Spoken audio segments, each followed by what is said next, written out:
बिस्मिल्लाहिर्रहमानिर्रहीम। आप देख रहे हैं पाक एक्सक्लूसिव टीवी। सिंध में मैट्रिक के इम्तहानात शुरू हो गए हैं। कराची, हैदराबाद, सजावल, सक्खर और तमाम शहरों में SOP के मुताबिक इम्तहानात लिए जा रहे हैं। तलबा को मुख्तलिफ़ शिफ्ट्स में बुलाया गया है ताकि रश कम हो और इम्तहानात आराम सुकून से हो जाए।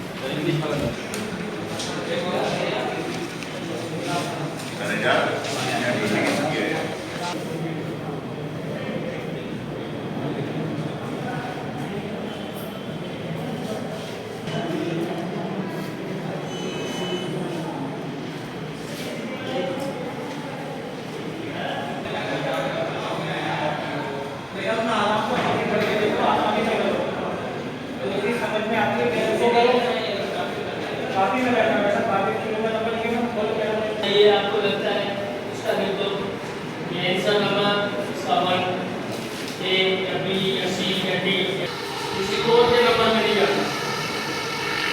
सीट नंबर क्या नंबर है?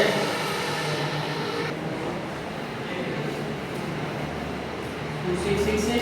यहाँ पे सीरियल नंबर आएगा, यहाँ पे आपका नाम आएगा।